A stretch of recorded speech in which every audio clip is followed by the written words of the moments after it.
혹시 논어에 나오는 아주 드라마틱한 이야기 하나 들어보셨나요? 오늘은 바로 그 이야기를 통해서 시대를 초월하는 아주 중요한 교훈을 한번 파헤쳐 보려고 합니다.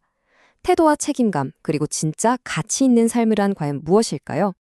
우리 주변 이야기부터 한번 시작해 볼까요? 어느 조직에서든 그 사람의 실력을 완성하는 마지막 퍼즐 조각은 바로 태도라고들 하잖아요. 근데 이게 참 우리가 일상에서 너무 쉽게 잊어버리는 부분이기도 하죠. 예를 들어 볼게요. 여기 김대리라는 사람이 있습니다. 일 하나는 정말 기가 막히게 잘해요. 그런데 아주 중요한 회의에서 다리를 꼬고 앉아 껌을 짝짝 씹고 있다면 어떨까요? 이건 그냥 실수했네 하고 넘어갈 문제가 아니에요. 자기 자신을 다스리는데 실패했다는 명백한 신호거든요. 근데 말이죠. 이런 문제가 과연 오늘날 우리만의 고민일까요? 놀랍게도 지금으로부터 무려 2500년 전에도 똑같은 문제 때문에 경로했던 사람이 있습니다. 바로 공자예요. 그 충격적인 이야기 속으로 한번 들어가 보시죠.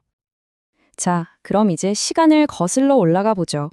공자가 오랜 친구인 월양을 만나러 갔는데 이 친구가 글쎄 아주 건방지고 흐트러진 자세로 공자를 기다리고 있었던 겁니다.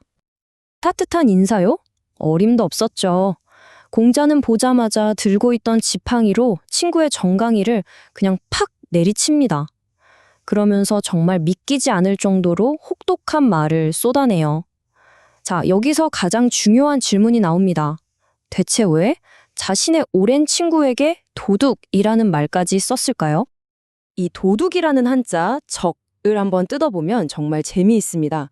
조개패, 즉 재물을 뜻하는 글자 옆에 창과, 무기를 뜻하는 글자가 있잖아요. 말 그대로 무기로 귀한 것을 해친다는 뜻이죠. 공자는 바로 이걸 인생에 비유한 거예요. 우리가 마땅히 해야 할 의무를 저버리는 건 자기의 인생이라는 가장 소중한 보물을 스스로 파괴하는 도둑질이나 다름없다는 정말 무서운 통찰인 거죠. 공자가 그냥 화만 낸 게 아니에요. 이 분노 속에는 사실 인생의 각 단계마다 우리가 꼭 지켜야 할 세 가지 의무에 대한 가르침이 담겨 있었습니다. 한번 자세히 들여다볼까요? 자, 보세요. 첫째, 어릴 때는 겸손과 질서를 배워야 한다는 겁니다. 이게 기본 바탕이 안 되면 제대로 성장할 수가 없으니까요. 둘째, 어른이 되어서는 사회의 보탬이 되고 무언가 의미 있는 일을 이뤄내야 한다는 거죠. 그냥 시간만 보내는 삶은 너무 공허하잖아요. 그리고 마지막으로 늙어서는 미련 없이 물러날 줄 알아야 한다는 겁니다. 욕심 때문에 다음 세대의 길을 막아서는 안 된다는 정말 지혜로운 가르침이죠.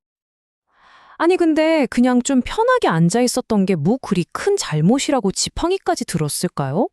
그 자세가 뭘 의미했길래 공자는 그걸 그냥 넘어갈 수가 없었을까요?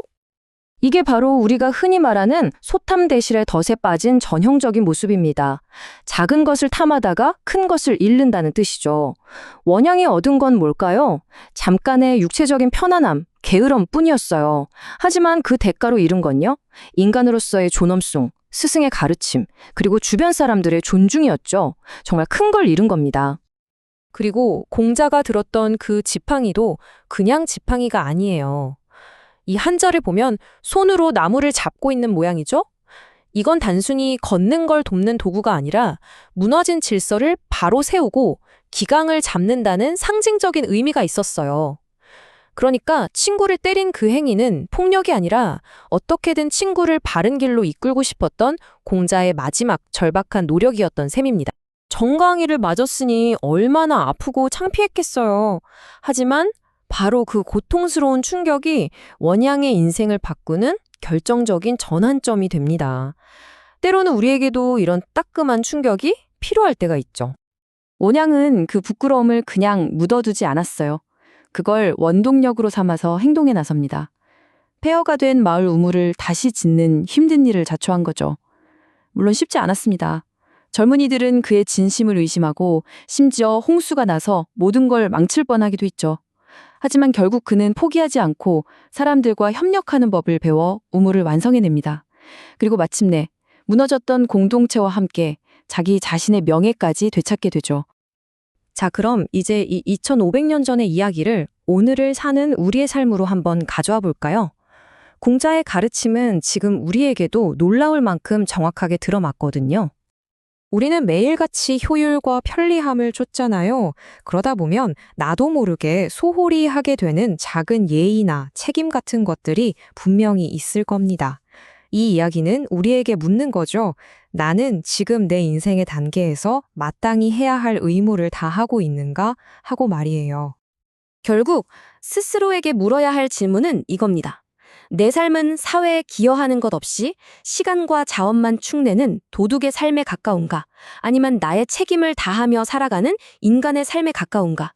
정말 진지하게 생각해 볼 문제죠. 자, 이렇게 오늘 이야기를 마무리해볼까 합니다. 언젠가 누군가에게 정강이를 맞는 것 같은 따끔한 충고를 듣기 전에 우리 스스로가 먼저 자신의 태도를 돌아보면 어떨까요? 오늘 여러분이 지켜야 할 가장 작지만 소중한 예의는 무엇인가요? 결국 가장 작은 예의에서부터 자신의 의무를 다하는 것. 그것이야말로 우리가 평생 지켜나가야 할 가장 위대한 자산이 아닐까 싶습니다.